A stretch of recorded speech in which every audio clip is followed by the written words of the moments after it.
কিয় 15% লোকে পোৱা নাই আধাৰ কাৰ্ড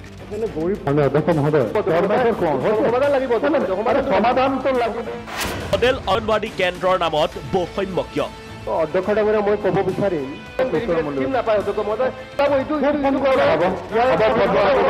কিয় প্ৰকৃত মূল্য নাপায় কৃষকে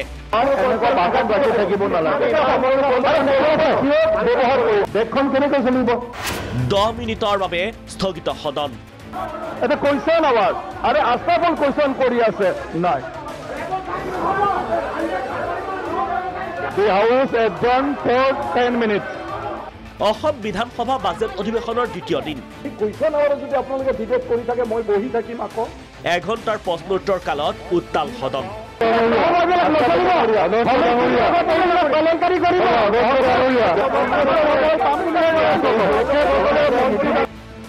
বিৰোধীৰ তিনিটা প্ৰশ্নৰ শাসকীয় পক্ষই সঠিক উত্তৰ নিদিয়াৰ অভিযোগত উত্তাল সদনৰ মজিয়া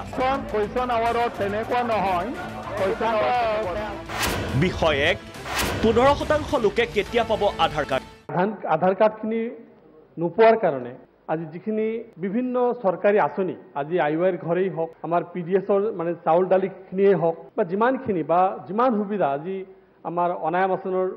আঁচনিৰ জৰিয়তে টয়লেটে হওক যিমানখিনি সুবিধা যি পাব লাগিছিল এই সুবিধাৰ পৰা বঞ্চিত হৈ আছে সুপ্ৰিম কোৰ্টে যিহেতু ভাৰত চৰকাৰক সেইটো কৈছিলে আৰু এছঅপিখন যিহেতু আছে আমি এছঅপিখন ভায়োলেট কৰি পেলাই আমি একো কাম কৰিব নোৱাৰো এইটো কেন্দ্ৰীয় চৰকাৰৰ আউটাৰ বিষয় মন্ত্ৰী ডাঙৰীয়া এক্সেঞ্জ দিয়া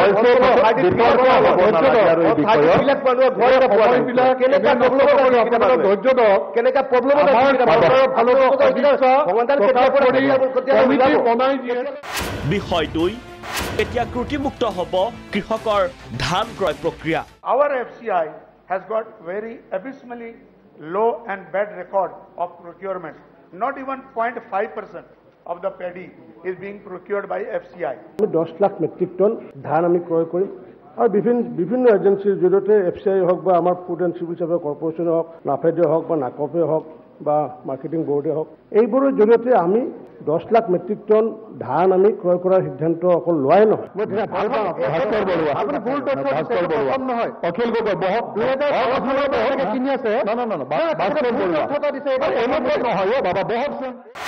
বিষয় 3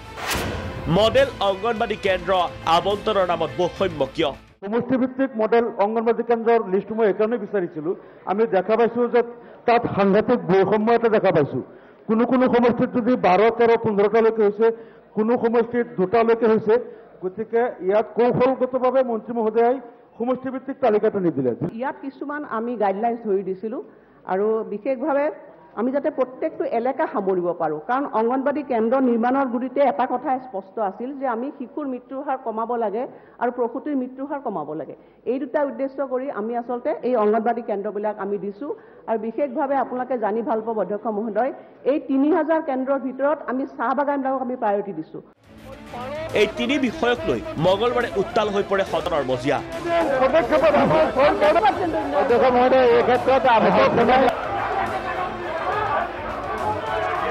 পৰিস্থিতি এনে পৰ্যায় পালে যে অধ্যক্ষই 10 মিনিটৰ বাবে স্থগিত ৰাখিবলগীয়া হয় সদনৰ কাম কাজ